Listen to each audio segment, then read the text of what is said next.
Hey, coucou tout le monde, j'espère que vous allez bien. Là, je vais vous faire un petit sujet, en fin de compte, je vais vous faire écouter une vidéo que Luna a postée le 21 octobre 2021, où qu'elle explique, bah, à ce moment-là, elle se pensait sortie de son infection, je pense. Mais bon, bah, vous savez ce qui s'est passé avant. Mais là, elle explique vraiment comment que ça y est arrivé. Parce que vous allez voir qu'en fin de compte, bah, c'est pas vraiment le médecin, c'est pas trop vraiment le Jacob. C'est peut-être un petit peu plus de, on va dire, qui n'a pas été précautionneuse bah, on va dire de l'hygiène et tout ça, parce qu'on sait que les injections, tout ça, faut que ça soit bah, faut que ça soit toujours nettoyé et tout ça, pour pas qu'il y ait d'infection et tout ça. Donc là, elle explique quand même tout ce qui y est arrivé. Avant de vous mettre la vidéo, bah, bien sûr l'audio, eh ben, j'attends votre abonnement avec impatience, hein, bien sûr. Et toi, bien sûr, si tu ne me connais pas, je suis Sawyer. Et abonne-toi, bien sûr, et like, commente, toujours dans le respect, et la petite cloche de notification à activer. Comme ça, dès que je mets une vidéo en ligne, tu reçois une petite notif, et boum, t'as ma vidéo à regarder. Donc voilà. Et je voulais dire merci aussi à tous ceux qui, s'il y a des nouveaux abonnés qui seraient s'abonner entre temps, merci beaucoup de votre abonnement. Et merci aussi à tous ceux qui laissent des petits commentaires super sympas. Voilà, bah merci aux abonnés qui me laissent des petits commentaires. Voilà, et ben je vais vous laisser avec Luna, hein. Bon, je pense qu'il y en a beaucoup qui sont déjà partis à ce moment-là, mais je vous laisse avec l'explication de Luna. Je vais essayer d'éviter de couper. Oui, j'espère que vous allez bien. On se retrouve sur ma chaîne YouTube pour une story time. Voilà, YouTube, ça m'avait manqué, ça faisait longtemps. Vous savez que j'ai été hospitalisée pendant une longue semaine et que j'ai eu une maladie, enfin une bactérie qui s'appelle le staphylocoque MRSA et j'ai failli en mourir. Voilà, ça a été une expérience incroyable, très longue. Ça faisait plus de 4 mois que je l'avais, donc je vais vous expliquer en détail comment j'ai attrapé ça et comment je me soigne et j'arrive à m'en sortir. Alors tout a commencé il y a 4 mois. Donc il y a 4 mois, vous savez que j'étais en couple et que je me suis séparée de mon ex. Donc en fait, mon ex, il me disait beaucoup, oui, t'as perdu tes fesses elles sont beaucoup plus plates qu'avant. Donc j'ai commencé à créer un complexe de mes fesses. Après ma séparation, j'ai perdu 20 pounds, donc ça fait à peu près 10 kilos. Mes fesses, bien sûr, elles ont encore plus fondu, donc j'avais plus rien et je savais que j'allais me retrouver à faire une télé-réalité où j'allais être confrontée à mon ex. Donc forcément, je ne voulais pas me retrouver sans fesses, quoi. Donc je me suis dit, je vais aller faire des injections et je vais combler la graisse en fait que j'ai perdue tout simplement en étant dans ma petite phase dépressive. Donc du coup, oui, je n'ai pas mangé pendant 8 jours exactement. Très mauvais, ne jamais suivre mon exemple. Je dis toujours, pour rigoler, le meilleur conseil pour perdre du poids, c'est une rupture amoureuse. Les filles, trouvez un homme sur Tinder, un bon macho, un bon qui va bien vous briser le cœur, et là, vous êtes sûr, vous perdez entre 10 et 15 kilos, vous pouvez même vous en sortir avec 20. Revenons à nos petits moutons. Du coup, j'ai décidé d'aller faire mes injections avant d'aller sur le tournage. À ce moment-là, comme j'avais perdu beaucoup de poids, je ne m'alimentais pas bien, mon système immunitaire, il était très faible. Donc forcément, quand ton système immunitaire, il est très faible, tu es plus sujet à attraper des bactéries, des infections, etc. et à les développer dans ton corps beaucoup plus fort. Donc moi, ce qui s'est passé après les injections, j'avais forcément des petites ouvertures, des petites coupures, et j'ai dû m'asseoir à un moment donné à un endroit un peu sale. Je suis allée à la plage, peut-être que à la plage, j'ai attrapé quelque chose. Enfin voilà, et donc j'ai eu ce staphylocoque MRSA, donc je précise MRSA parce que c'est un staphylocoque qui est très résistant aux antibiotiques, pratiquement à tous les antibiotiques qu'on trouve sur le marché. Donc en gros, je me suis retrouvée avec ce virus à l'intérieur de moi, je le sentais pas du tout. J'avais des petites douleurs, mais je me disais juste que voilà, c'est normal, on a des bleus, on vient de se faire injecter, il faut attendre un petit peu. Donc j'ai passé mon tournage, j'ai passé mon été, et puis vers la fin de l'été, j'ai commencé à avoir des petites taches en fait qui apparaissaient un peu violettes, roses, et des petites boules. J'avais mal. Je suis partie au Mexique, j'ai demandé à mon médecin, je lui ai dit mais qu'est-ce qui se passe là? Je commence à avoir de la fièvre, ça fait à peu près 2 semaines que j'ai ça, là j'ai très très mal. Et tout de suite il m'a dit c'est une éripicelle, donc c'est une infection du derme de la peau. Il faut absolument que tu ailles au médecin et que tu ailles te faire prescrire des antibiotiques. J'y suis allée, je me suis fait prescrire des antibiotiques au Mexique que j'ai pris pendant 10 jours. Là, ça commençait à aller un peu mieux. Mais j'avais mal à la tête, je me sentais pas très bien, j'avais beaucoup de nausées, etc. Mais pourtant, ça allait un peu mieux. Donc je me suis dit que voilà, il fallait juste un peu plus de temps pour que ça parte. Donc là, je suis allée à Hawaï. Donc, je suis rentrée aux États-Unis. Je suis allée à Hawaï avec mes copines pour faire un shooting photo. Et forcément, à Hawaï, je suis allée à la plage. Et le lendemain de la plage, je me suis réveillée avec des douleurs, mais horribles, genre encore plus que j'avais eu auparavant. J'avais l'impression en fait d'avoir fait, je sais pas, 2000 squats. Bon, j'ai jamais fait 2000 squats, mais j'en ai bien fait 200 et ça fait mal. Là, j'avais vraiment trop mal. Je vois des petites taches qui réapparaissent. J'appelle mon médecin et je lui envoie une photo et je lui dis regarde, j'ai encore des taches qui apparaissent, si je comprends pas, je viens de terminer mon traitement et là il me dit oulala, ça va pas du tout, il faut que tu ailles aux urgences tout de suite. Et moi j'avais mon avion juste après. Donc je lui ai dit j'ai pas le choix, il faut que je rentre, j'ai mon avion, il y en a qu'un seul. À Hawaï, il y a que des avions la semaine, on était vendredi. Si je ratais cet avion là, je ne pouvais pas rentrer avant le lundi. Donc là, obligé de prendre l'avion. Donc là, on arrive sur le territoire américain et pas le choix, je dois aller voir un médecin en urgence. Pour le moment, je me dis, je vais quand même pas aller à l'hôpital. L'hôpital, j'y suis déjà allée. Je suis encore en train de payer mes bills parce que qui dit hôpital, il dit pas de sécu sociale aux States.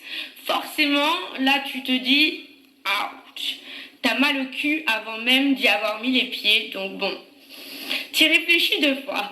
Donc là, je me dis, je vais aller voir un médecin et je vais dans un endroit qui s'appelle l'Urgent Care. Je trouve un Urgent Care qui est à 99 $ à Hollywood, les gars, si vous y allez. C'est le moins cher de tout LA. Et là, bien sûr, ils me disent, pas le choix, faut aller à l'ER, Emergency Room. Donc c'est aux urgences de l'hôpital, pardon, hospital, ouais, je parle anglais. Bref, et bon, forcément, c'est le médecin de l'Urgent Care qui me dit que j'ai pas le choix d'y aller. Ça veut dire que j'ai pas le choix de l'aller. Il me dit, il faut absolument que tu y ailles, donc j'y vais. Et il me dit, on a des hôpitaux qui sont gratuits, donc il y en a 2. Il y en a un qui est à Downtown, je l'ai déjà fait, il est horrible. Tu attends 24 heures sur le sol, à même là, c'est horrible, et tu as que des SDF. Mais genre, vraiment, tu veux pas y aller. Genre, tu préfères t'endetter à vie d'y aller. C'est à quel point c'est genre. Et elle me dit, la fille, il y en a un autre qui s'appelle Olivio, qui est UCLA, à San Fernando, donc qui est dans la vallée, à 45 minutes. Et tu vas pas payer non plus. Donc j'y vais. Ça me semble bizarre parce que quand je me dis UCLA, quand même, UCLA, c'est des très grands hôpitaux, donc tu es censé payer très très cher. Je me dis, c'est pas grave, on va tester quand même parce que l'autre hôpital, je veux vraiment pas y aller. Très mauvais souvenir. J'ai même fait demi-tour la dernière fois que j'y suis allée. Donc. Et franchement, si elle y aurait été, est-ce qu'elle aurait pu nous parler là? Vu comment elle parle de. Parce que comme on dit, c'est un genre à l'hôpital, en Amérique, c'est alors on dirait des hospices pour. Je sais plus quel terme pour recevoir en fin de compte des trucs gratuits parce que c'est vrai que c'est tellement cher aux États-Unis que tu peux pas te soigner comme tu veux. Il y en a beaucoup là qui sont ruinés à cause d'avoir eu le Covid, hein. Ils sont ruinés de tous les soins et tout ça, ils sont ruinés, ils se retrouvent ruinés parce qu'ils ont chopé une merde, ils sont ruinés à part maintenant, c'est dingue. Je vais à Olivio UCLA à San Fernando. On arrive là-bas. Putain, je me dis, c'est cool pour un hôpital pas cher, c'est hyper propre. Ils nous font attendre. Donc, faut savoir que les attentes dans les hôpitaux américains, c'est des petites chaises et les chaises sont en ferraille. Donc, quand t'as une infection au cul, autant vous dire que attendre des heures sur la ferraille, ça fait trop mal. Je pensais que j'allais attendre 1 heure. Le temps passe, 3 heures, j'attends encore. Là, je pète un câble. Clairement, je sens que en fait, je vais m'évanouir. Je vais pas bien du tout. J'ai de la fièvre. Et je commence à...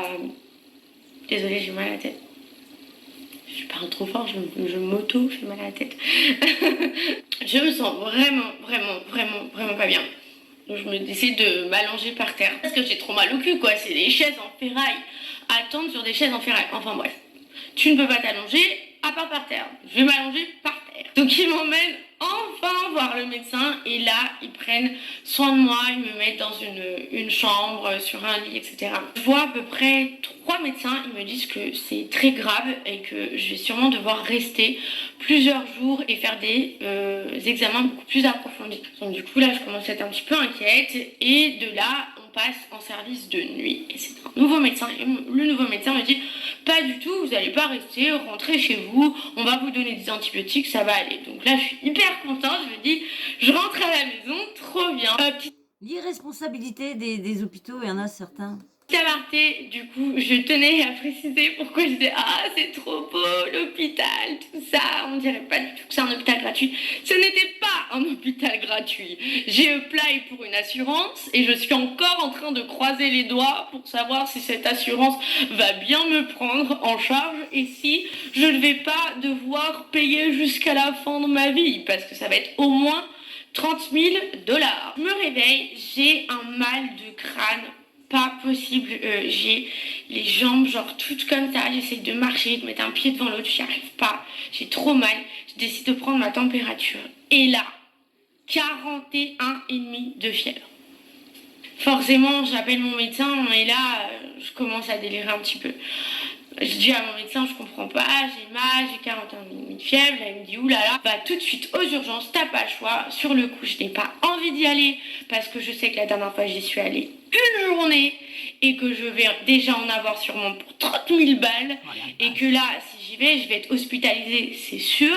Il me dit, ils vont garder longtemps parce que là, ce que t'as, c'est très grave. Bah non, en fait, je veux pas. Genre, je commence à dire, c'est pas grave, je préfère être morte que pauvre. Comme ça, je vais être endettée toute ma vie. Qu'est-ce que je vais faire, en fait, pour m'en sortir? J'ai pas le choix, on fonce aux urgences.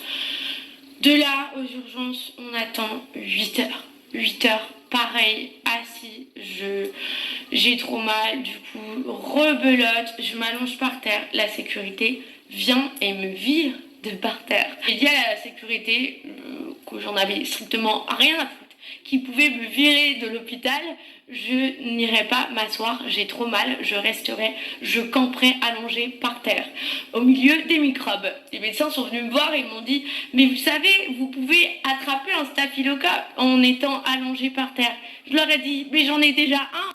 Une inconscience quand même. Elle a quand même une inconscience. C'est quand même vu que ça fait déjà qu'elle avait un staphylocoque MSRA. Et là, elle sait, pourtant, on sait bien que les staphylococques, on les attrape, on les attrape souvent à l'hôpital, ces choses-là. Ou dans la nourriture, là, des fois, ou dans le fromage et tout ça. Mais là, elle s'assoit par terre. Avec tous les microbes de tout le monde.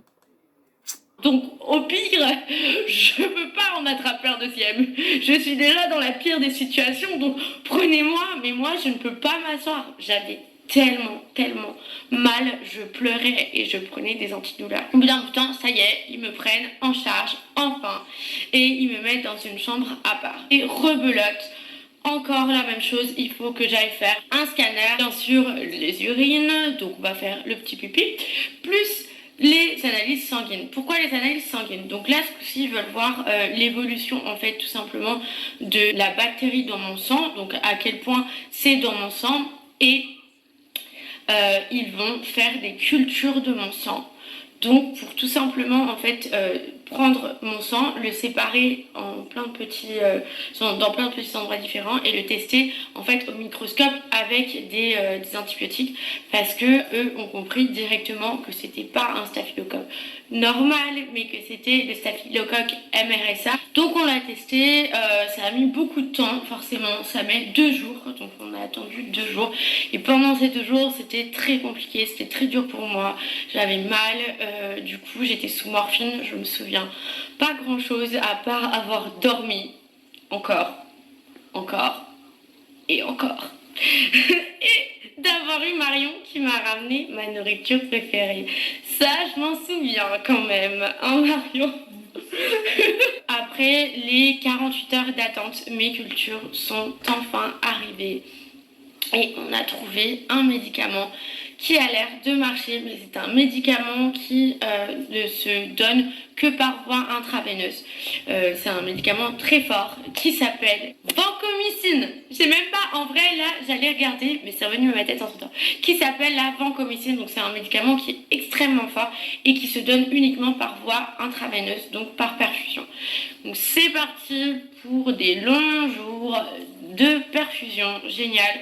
J'en ai là, vous voyez, ça se voit encore, et là j'ai un bleu. J'ai surtout ce bras-là perfusé pendant 4 jours, et en fait ça a été tellement perfusé longtemps que j'ai un gros bleu. Là ma veine elle est toute bleue, elle est gonflée, on voit pas trop. Toutes les 10 heures, ils viennent, ils te font des perfs. Comme t'es allongé dans le lit, du coup tu bouges pas et tu peux faire des caillots dans le sang. Et ce qui est horrible, c'est qu'ils te réveillent tout le temps. Genre moi il me réveillait à 3 heures du matin avec une grosse seringue comme ça. Piqûre time, ok, sympa, dans le ventre en plus, donc t'as à peine le temps de réaliser qu'en fait t'es à l'hôpital, que t'es malade, que bah en fait t'es en train de te faire soigner, que là on va te faire une grosse piqûre dans le ventre, qu'elle est déjà dans ton ventre, c'est horrible. Enfin bref, tout ça pour éviter que t'aies des caillots de sang parce que tu restes allongé et que t'as une mauvaise circulation du sang qui se fait dans ton corps. Enfin bref, voilà, j'ai passé 4 jours à l'hôpital après les 48 heures à recevoir ces perfusions. J'ai eu très peur parce que j'ai appris que ce staphylocoque c'est pas le même que les autres, c'est très grave, ça vient dans ton sang et donc du coup une fois que ton sang est contaminé, ça atteint tes autres organes et j'ai eu très peur parce que le mien était dans mon sang et que donc du coup ça allait atteindre mes autres organes et qu'il y a 10 à 30% de personnes qui meurent de ça quand ils l'ont. Donc j'ai eu très peur. Pendant tout ce temps à l'hôpital, j'ai réfléchi à beaucoup de choses. J'étais seule parce que après j'avais plus le droit à des visites. Je n'ai pas voulu alerter ma famille, j'ai pas voulu leur dire parce que comme ils sont en France, forcément ils allaient être morts d'inquiétude et en même temps du coup ça m'a fait traverser ça toute seule parce que je pouvais pas le dire à ma famille. Donc c'était très compliqué, j'ai eu très peur une fois de plus. Ça m'a fait réaliser que la vie elle tient à un fil. Moi ces derniers temps je suis j'ai des moments où je suis très triste, j'ai des gros coups de déprime, etc. Ça va pas tous les jours très bien. Et en fait je me rendais pas compte que j'avais un truc, pour le coup, très grave à l'intérieur de moi. En fait je me prenais la tête pour des trucs, on va dire entre guillemets futiles parce que il n'y a pas mort d'homme et je me rends compte que ça sert à rien tout simplement, tant qu'il y a de la vie, il y a de l'espoir et que la santé c'est ce qu'il y a de plus important. Ça m'a donné envie de penser à moi un peu plus, d'être plus proche des gens qui me font du bien, des gens qui sont positifs, des gens qui sont bienveillants, plus proche de ma famille qui me manque beaucoup. Du coup j'ai planifié d'essayer de les faire venir le plus vite possible. Donc voilà, ça c'est le point positif, autour de tirer le positif des choses. Le traitement n'est pas fini au bout de 4 jours de traitement par intraveineuse. Il faut continuer le traitement. Donc du coup là je vais aller à l'hôpital régulièrement pour faire des tests, pour voir comment le staphylocoque a évolué à l'intérieur de moi. J'ai aussi le droit à des pilules. D'ailleurs je vais prendre mon médicament parce que je viens de manger et qu'il faut toujours le prendre en mangeant. C'est un médicament qui est lourd, chiant, parce que tu peux pas aller au soleil. La peau, ça fait des blisters, comment on dit blister? Ampoule. Ça fait des ampoules et les yeux, les UV, ça brûle les yeux, donc du coup il faut mettre des lunettes à la Carla Garfield. Bah franchement, c'est quand même... elle a bien souffert hein, quand même. Bah, elle souffre encore malheureusement. Hein, parce que bon bah là elle a été rapatriée en France, mais bon elle souffre toujours. Elle est toujours pas guérie malheureusement. La Garfield, comment on dit la Garfield. Non, la Garfield. Boring.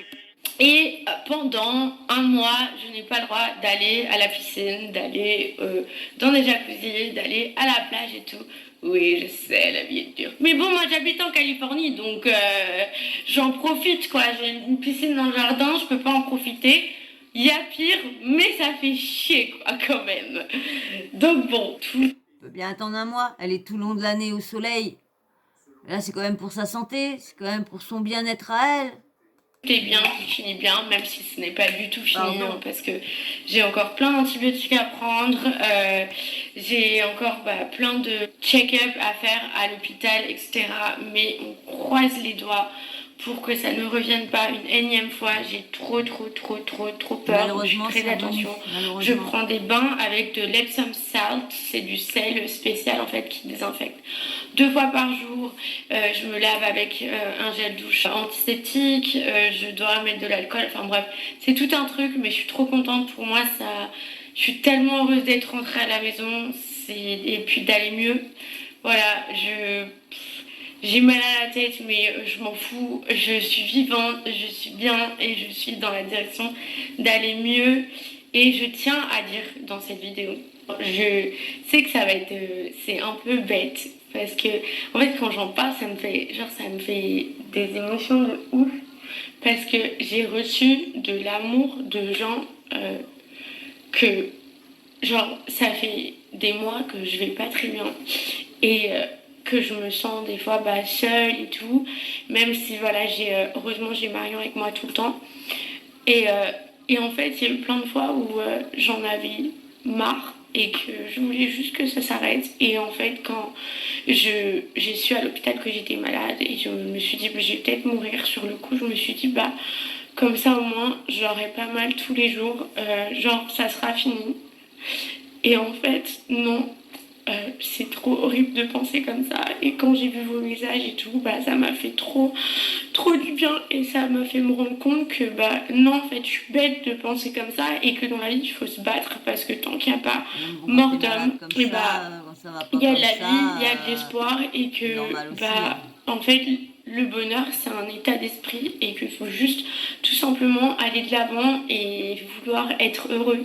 Parce que, en fait, t'es heureux que si t'as vraiment envie de l'être. Et d'avoir reçu tous vos messages d'amour et tout, ça m'a fait me rendre compte de beaucoup de choses.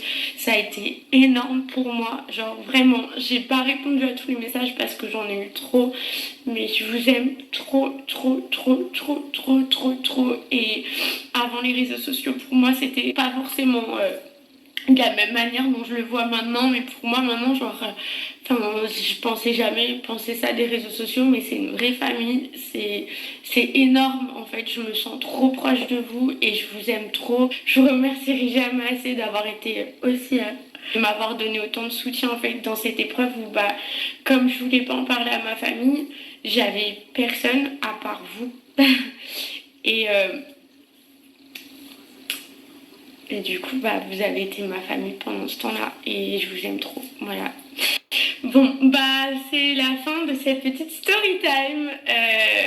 Merci beaucoup d'avoir regardé cette vidéo. J'espère que ça vous a plu. J'avais jamais fait de story time avant. En tout cas, je vais faire plein d'autres vidéos, j'ai encore plus hâte maintenant de partager plein de trucs avec vous, surtout que voilà, je suis à LA, je vis plein de trucs hyper cool que j'ai envie de partager avec vous et j'ai trop hâte de le faire. Donc si ça vous a plu et que vous voulez voir la suite, n'hésitez pas à vous abonner, aussi à me donner vos commentaires si voilà vous avez des trucs à dire que je pourrais améliorer. Je suis toute oui à écouter.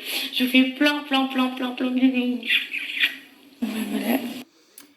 Donc, bah, voilà, hein, franchement, elle a du courage. Hein.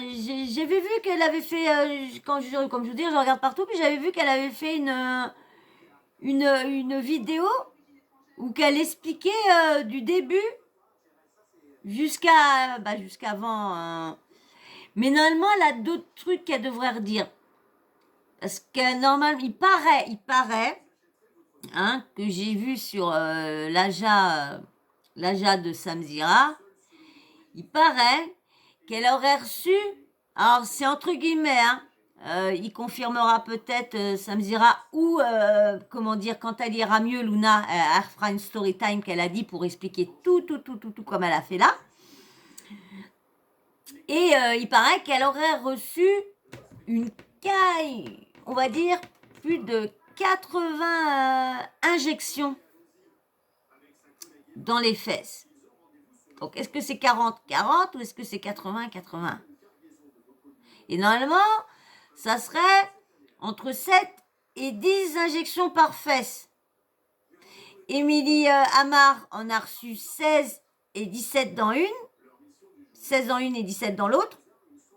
Parce que pour améliorer entre ses hanches, je sais pas trop quoi, qu'elle expliquait. De toute façon, je vais vous mettre son interview qu'elle a fait avec Samzira. Donc, vous verrez bien. Donc, voilà, hein, courage, franchement, courage à elle, à Luna. Et puis, de toute façon, je reviendrai vers vous pour vous donner d'autres nouvelles